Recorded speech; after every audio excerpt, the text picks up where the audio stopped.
रात के गहरे सन्नाटे में जब झारिया के लोग अपनी छोटी सी दुनिया में सुकून की तलाश कर रहे होते हैं, तभी उनकी जमीन के नीचे की धरती आग की गर्मी उन्हें चैन से सोने नहीं देती। झारिया में रहने वालों के लिए ये आग सिर्फ कोयले की जलती हुई लपटें नहीं, बल्कि ये उनके टूटे सपने, उजड़ते घरों और बिखरते परिवारों की कहानी भी है। इस जलती हुई धरती पर हर दिन जीवन एक संघर्ष बन गया है। यहाँ के लोग न केवल अपनी धरती से जुड़े हुए हैं, बल्कि उनकी जिंदगी की एक महकते हुए संघर्ष की गवाही भी देते हैं। इस आग ने यहाँ के लोगों को तो झुलसाया ही है, साथ ही उनके सपनों को भी जलाकर खाक कर दिया है। झारिया झारखंड के धनबाद जिले का एक ऐसा क्षेत्र है जो काले सोने के लिए जाना जाता है। यहाँ पाए जाने वाला बिटुमिनस कोयला को भारत का सबसे अच्छा कोयला माना जाता है, क्योंकि इससे कोक ठोस ईंधन तैयार होता है। झारिया की धरती पर समृद्ध कोयला भंडार न केवल भारत बल्कि दुनिया भर के उद्योगों के लिए बेहद जरूरी है। यहाँ की जमीन के नीचे कोयले का इतना खजाना है कि यह भारत की औद्योगिक ताकत को हमेशा के लिए बदल सकता है। यही खजाना एक समय था जब झारिया की पहचान और विकास का प्रतीक बन गया था, लेकिन आज ये वही खजाना झारिया के लिए सबसे बड़ा अभिशाप बन गया है। धरती के नीचे धधकती आग। झारिया की धरती के नीचे पहली बार आग लगने की खबर 1916 में आई थी। यह आग धीरे धीरे फैलती गई और समय के साथ इसने एक विकराल रूप ले लिया। शुरुआती दौर में इस आग को बुझाने के लिए गंभीर प्रयास नहीं किए गए, जिससे आग का विस्तार होता गया। यह आग केवल कोयला खदानों तक सीमित नहीं रही, बल्कि आसपास के इलाकों में भी फैल गई। धीरे धीरे यह एक स्थायी समस्या बन गई, जिसे कोई भी आसानी से नियंत्रित नहीं कर सका। आज झारिया में करीब 593 क्षेत्र अग्नि प्रभावित घोषित किए गए हैं। ये आग न केवल जमीन को खोखला कर रही है, बल्कि यहाँ बसे लाखों लोगों की जिंदगी को भी नष्ट कर रही है। आग के धुएं, जहरीली गैसें और जमीन के लगातार धंसने से लोग अपनी जान जोखिम में डालकर इस इलाके में रह रहे हैं। झारिया की आग ने यहाँ के लाखों परिवारों को विस्थापन के कगार पर लाकर खड़ा कर दिया है। यहाँ आग न केवल उनके घरों के अस्तित्व को नष्ट कर रही है, बल्कि उनके जीवन के सामान्य तरीकों को भी पूरी तरह बदल रही है। जलती हुई धरती ने उन्हें अपने घरों से निकलने के लिए मजबूर कर दिया है।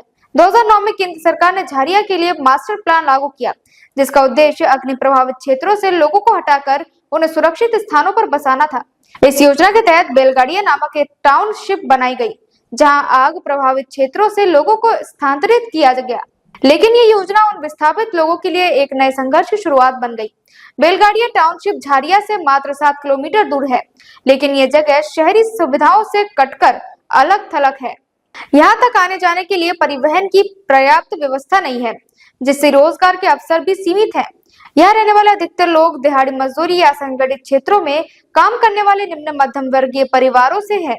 इन विस्थापितों के लिए धनबाद या झारिया जाकर काम करना महंगा और कठिन है। जो लोग बेलगाड़िया में बस गए हैं, वे रोजगार, शिक्षा और स्वास्थ्य सुविधाओं की कमी के कारण संघर्ष कर रहे हैं। यहाँ के लोग इस बात से परेशान हैं कि क्या उनका विस्थापन वास्तव में उनके लिए लाभदायक है या यह उनके जीवन को और अधिक मुश्किल बना रहा है। बेलगाड़िया टाउनशिप में रहने वाले लोग आज भी विभिन्न समस्याओं का सामना कर रहे हैं। जहाँ एक और सरकार ने उन्हें सुरक्षित स्थान पर बसाने का वादा किया था, वही दूसरी ओर यहाँ की स्थितियां उन लोगों के लिए एक नई मुसीबत बन गई है। यह स्थान सुविधाओं की दृष्टि से पूरी तरह से अविकसित है। यहाँ के लोग अपने पुराने घरों और जमीनों से दूर है, जो कभी उनके लिए सम्मान का प्रतीक था। आज वह एक ऐसी जगह पे है जहाँ वह अपनी पहचान और सम्मान दोनों खो चुके हैं। यहाँ के लोगों के पास न तो कोई स्थायी रोजगार है, न ही कोई बेहतर शिक्षा और स्वास्थ्य सुविधाएं। शहरी इलाकों से कटकर रहने के कारण उनकी आर्थिक स्थिति और भी दयनीय हो गई है। झारिया की आग ने सिर्फ यहाँ के लोगों के जीवन को ही नहीं, बल्कि धनबाद की राजनीति को भी गहराई से प्रभावित किया है। झारिया की राजनीतिक कहानी उन परिवारों के इर्द गिर्द घूमती है जिन्होंने दशकों तक यहाँ के क्षेत्रों पर नियंत्रण रखा, लेकिन आपसी संघर्ष और विवादों ने झारिया की राजनीति को कमजोर कर दिया। नेता अपने स्वास्थ्य के लिए विस्थापितों के मुद्दों को उठाते हैं, लेकिन इस पर कोई ठोस कदम नहीं उठाया जाता। नीरज सिंह, जो झारिया के लोकप्रिय नेता थे, उनकी हत्या ने यहाँ की राजनीति स्थिरता को और अधिक हिला दिया। वर्तमान विधायक संजीव सिंह के जेल जाने के बाद झारिया में जन नेता का अभाव हो गया है। विस्थापितों की समस्याएं राजनीतिक रोटियां सेकने का जरिया बन गई है।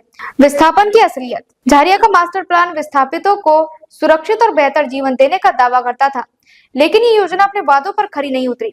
विस्थापित लोग आज भी शिक्षा, स्वास्थ्य और रोजगार की सुविधाओं के अभाव में संघर्ष कर रहे हैं। बेलगाड़िया में बनाए गए घरों की स्थिति भी दयनीय है। यहाँ के लोग इस बात से परेशान हैं कि क्या उनका विस्थापन वास्तव में उनके लिए लाभदायक है या यह उनके जीवन को और अधिक मुश्किल बना रहा है। वहीं दूसरी सरकार और स्थानीय प्रशासन का ये कहना है कि विस्थापितों के लिए नई सुविधाएं जल्द ही बनाई जाएंगी, लेकिन यह केवल आश्वासन ही बनकर रह जाता है। झारिया में राजनीति और प्रशासन की धीमी गति से विकास की उम्मीदें धूमिल हो जाती है। झारिया की आग को बुझाने के लिए सरकार ने कई योजनाएं बनाई हैं, लेकिन अब तक कोई भी प्रयास सफल नहीं हुआ। इस आग को नियंत्रित करना सिर्फ झारिया के लिए नहीं, बल्कि देश के लिए भी एक बड़ी चुनौती है। झारिया के लोग आज भी उम्मीद लगाए बैठे हैं कि एक दिन उनकी धरती की आग बुझ जाएगी और उन्हें अपने घरों में शांति से रहने का मौका मिलेगा। आग की चपेट में आए झारिया के लोग अब जीवन के नए अध्याय की उम्मीद लगाए बैठे हैं। वे चाहते हैं कि एक दिन सरकार इस संकट से निपटने के लिए ठोस कदम उठाए। लेकिन ये आग सिर्फ जमीन के नीचे नहीं, बल्कि झारिया के लोगों के दिलों में भी जल रही है। ये आग उनके सपनों, उम्मीदों और जीवन की शांति को भस्म कर रही है। झारिया के लोग आज भी अपने अस्तित्व के लिए संघर्ष कर रहे हैं। वे अपनी जमीन, अपने घर और अपने परिवार को बचाने के लिए हर नई लड़ाई लड़ रहे हैं। झारिया की कहानी सिर्फ एक क्षेत्र की समस्या नहीं है, बल्कि ये मानवता और पर्यावरण के बीच संघर्ष की दास्तां है। झारिया के लोग अपने जीवन को बचाने के लिए हर दिन एक नई लड़ाई लड़ रहे हैं। उनकी कहानी हमें ये सिखाती है कि विकास और प्रगति का असली अर्थ तभी है जब मानवता और प्रकृति के साथ संतुलन बनाए रखे। झारिया की धरती पर जलती यह आग केवल एक चेतावनी है कि हम अपने प्राकृतिक संसाधनों का उपयोग सोच समझकर करना चाहिए, ताकि भविष्य में ऐसी त्रासदी न दोहराई जाए। झारिया के लोग एक बेहतर भविष्य की उम्मीद में आज भी संघर्ष कर रहे हैं। उनके जीवन और साहस को सलाम।